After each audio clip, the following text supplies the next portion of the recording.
Hey guys, so as you know, on Wednesday we went to Mars, kind of. We got to see how scientists actually come together and form ideas and implement them and come up with different strategies on how they can finally go to Mars. Um, we did that because we are going to start studying if it is actually possible that to live on Mars, or if Mars already had people living on it before, or some kind of life form. And so we are going to go deeper into this. This is going to be our first unit as 7th graders.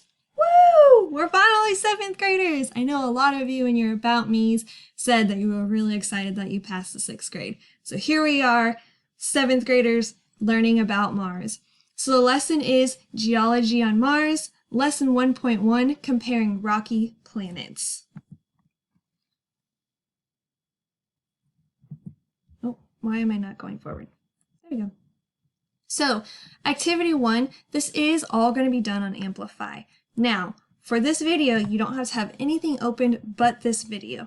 When we get to class, that's why we are going to have our live Zooms. We are going to be doing our activities together to kind of make it feel like we're still a Grimway family. So, we are starting a new science unit, like I just stated, about Earth and space science, the study of the process on Earth and in space. Earth science is not just knowledge you can read about. It is also the process used to figure out that knowledge. You'll learn to see and investigate the world like real scientists. This is really exciting. We are not just going to come in and open up a book and do a bunch of writing assignments, guys. We're actually going to use data, real data that they have investigated and used for Mars. And because of this, we are going to act like real scientists and study and figure out problems that we have in this unit and learn about our Earth. And as we learn about our Earth, we are going to learn about Mars.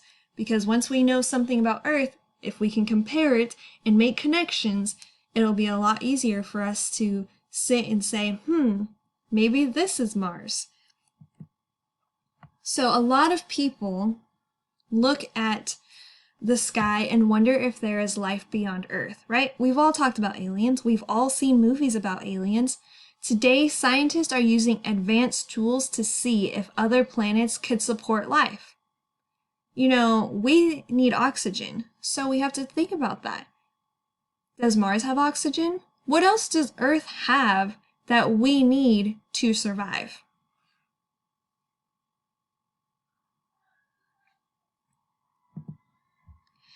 In this unit, you guys will take on the role of a student planetary geologist. Okay, let me make this clear. You're not just walking in or logging in to my classroom and sitting and being a student while I sit and tell you what a scientist would do. In my class, you are the scientist, okay? I'm dead serious. I expect you guys to act like the scientist, and I expect you guys to ask questions and make mistakes and learn from those mistakes like a real scientist. Who knows, maybe you guys will actually enjoy it, all the different types of scientists that we get to be, and make a career out of it. If not, maybe we can just have fun with it. So, a planetary geologist is what you guys are from here on out until the unit is over. One thing planetary geologists do is search for evidence that other planets could have supported life. Okay, so there's going to be a lot of research and a lot of experiments, and we're going to try to do our best to make them as hands-on as we can. So one of our vocabulary words is habitable. Okay, if you guys could please say it with me. Habitable. Habitable. Okay? This means having the conditions necessary to support life. Is Earth habitable? Well, I'm alive. And if you're watching this video, that must mean you're alive, which means we are living on this Earth, which means the conditions here must be supporting life. So yes, Earth is habitable. Now, is Mars habitable? We are going to find out. That's what this unit is going to be. So if you have your journal or you want to open up a doc, there will be other vocabulary words that we need to look over. So while if you want to, you can write down this word with its definition so that you can refer back to it anytime I use it. We also have a glossary. So throughout the year, you can look up vocabulary words in the glossary to help you understand what they mean. This is in your amplified section, okay? So with your amplify, as you can see right over here, there's atmosphere, biosphere, channel, claim, compare.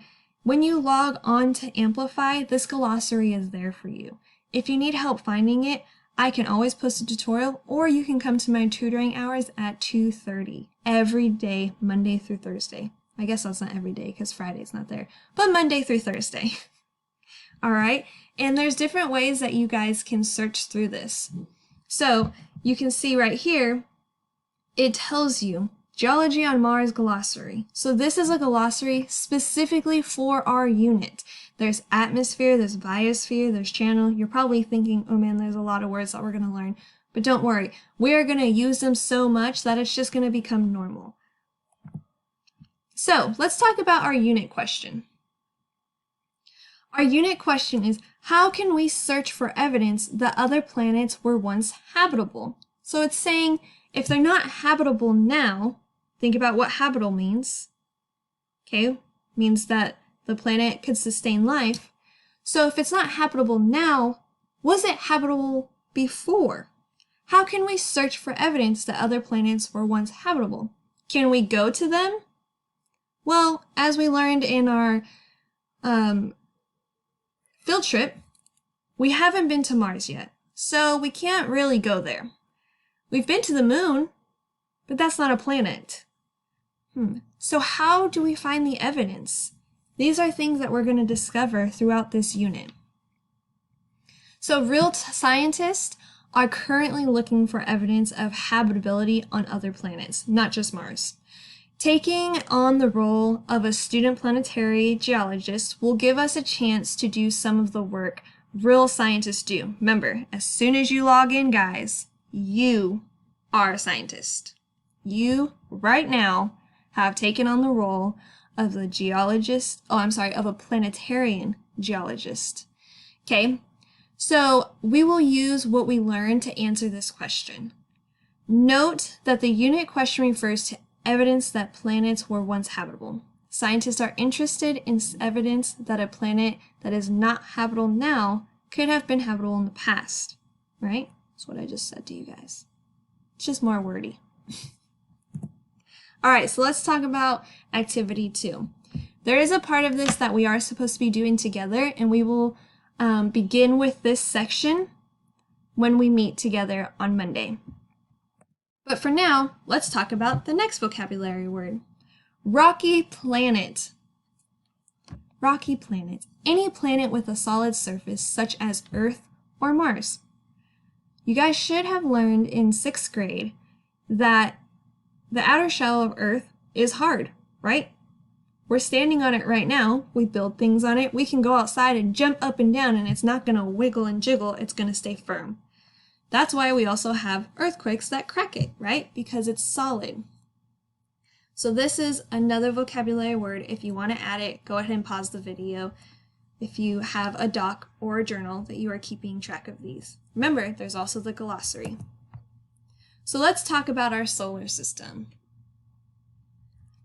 I wish I could ask this question to you in person and say, how many of you know the planets?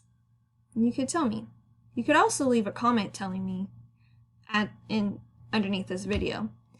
But there's also some songs. Maybe we should learn the song.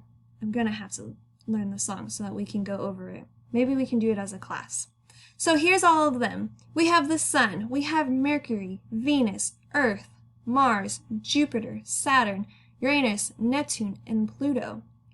Of these different planets, Earth and Mars are not the only rocky planets. So our solar system is in a galaxy, and this galaxy is just one of the galaxies in our universe. Okay, so we are itty bitty in this huge universe. It's really hard to wrap your mind around because, we can only think so big. But the planets in our solar system that are further from the sun, such as Jupiter and Saturn, are often very cold places, possibly too cold for life. Okay, think about going to Antarctica and having no jackets, just sitting there in your bathing suit.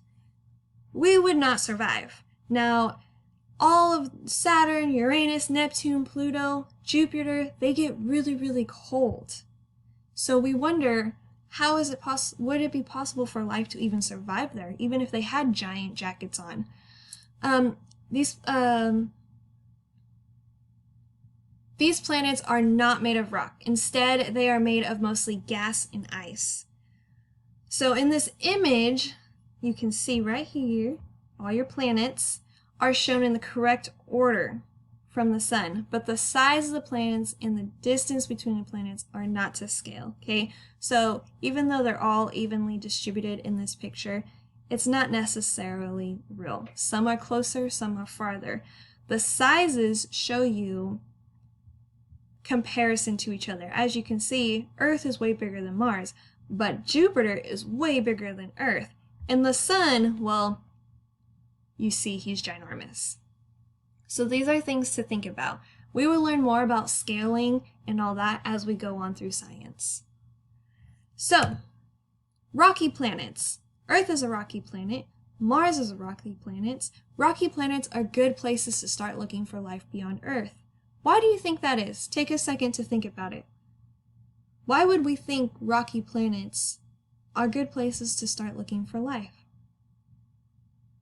Since Earth supports life, scientists have focused on nearby planets to see if they are or once habitable.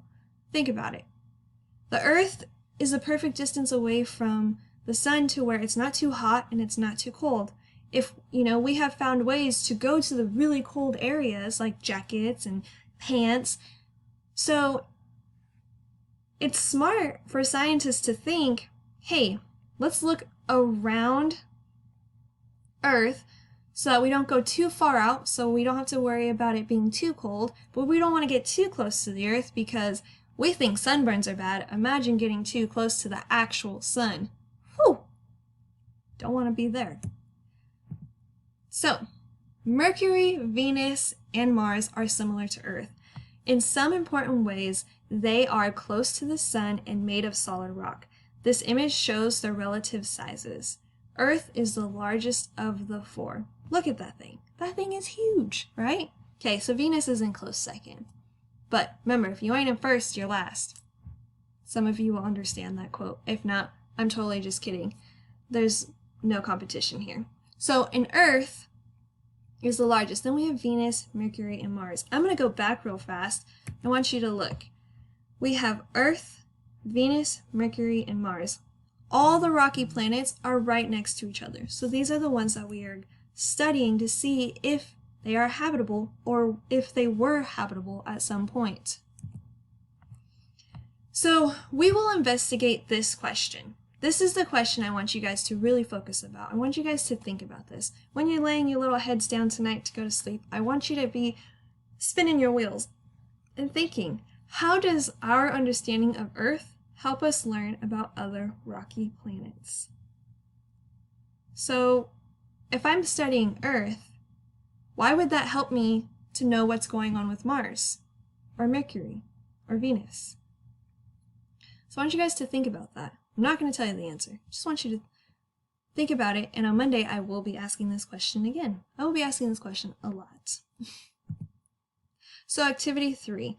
Activity 3 has a lot of things that I want you guys to do in groups and together. So I'm going to run through this, just some information so that we know where to start on Monday, and then on Monday we'll do a lot more together with activity 3. So we will compare Earth to other rocky planets to identify similarities and differences, right? So if I know that I have long legs, so I can take really big steps, how would that help me to learn about somebody else who has long legs? Something to think about. So we're going to compare Earth to Venus, Mercury, and Mars. but we're mostly going to focus on Earth and Mars. That's why we took a field trip to Mars, kind of. So here's the third vocabulary word that we have. The vocabulary word is system, a set of interacting parts forming a complex whole. A system, a set of interacting parts forming a complex whole. If you're writing these down or keeping record of them, go ahead and pause the video to write this down. So a system is a bunch of things combined together to make one. Just think about your human body. I have a body, but my body isn't just this long random mush. My body has fingers and arms and a head and shoulders and legs and feet, and that makes my body. That is a system. Okay, together, they all work together so I can pick up my phone. They work together so that I can speak to you. There's a brain in there so that I can record videos and relate my information back to you. That is a system. Things come together to form a whole. Now, when we come on Monday, we are going to learn about hydrosphere, atmosphere, geosphere, and biosphere. When scientists think of Earth as a whole, they think of it as a system. A system is a set of interacting parts forming a complex whole. The Earth's system is made of parts called spheres: hydrosphere, atmosphere, geosphere, biosphere. We're going to learn about all 4 of these parts and how they come together to create our one awesome, amazing Earth. As student planetary geologists, that's you smart little scientist, we need to determine which planets are good places to search for evidence of habitability. We already know that rocky planets are more similar to Earth than other planets. This activity will help us compare Earth to other rocky planets so we can learn more about where to search for evidence of habitability. Think about that. Remember our investigation question. Why is studying Earth going to help us learn if Mars is habitable? So that's all I got for you guys at this moment. Don't log off just yet. Let's see if I can make myself bigger. There we go. So I want you guys to really think about these questions. In this video, if you had questions that came to your mind, whether it's something I said or just something that you've always wondered because you really love space, I want you guys to go ahead and write them down. Keep a Google Doc, type it out, or just use a journal, a piece of paper that you won't lose. When you write those questions down, when we meet together on Monday at 12:30, like we always do, you can ask me those questions. This is what's great about using these videos prior to the actual lesson. I know when I was in school, my teacher would always stop and say, "Do you have any questions?" And in my head, I was swarming with all these ideas. And I had tons of questions. I just didn't know what they were or how to say them. And then by the time I went to bed, I'd lay down and be like, "Oh, that's the question. Oh." But then by the time I got to school, I would either forget or my teacher was moving on to something else. This is your guys' chance to write those questions down. Think about it. Maybe you don't know it right now, and that's totally fine. You guys are probably watching this either Friday, Saturday, maybe even Sunday night. So you have until 12:30 on Monday, okay, to think of questions. Think about things that made you wonder. Maybe you have an idea of what you want to do. Send it my way. Maybe you have a really cool science experiment that you think would go with this. Send it to me so that we can learn about it together. We have to make the best of this distance learning, and I want to have fun with you guys. So if you need to, go back and rewatch the video if you have a question or you need to remember what your question was. Again, you do not have to have this video completely watched until Monday at 12:30. So if you're doing this on Saturday, maybe you can rewatch it to answer your question or rewatch it to remember what your question was. I hope this was helpful. I hope you guys remember your vocab words. We will be going over all of this, and I hope you're ready for science on Monday. Have a great day, guys.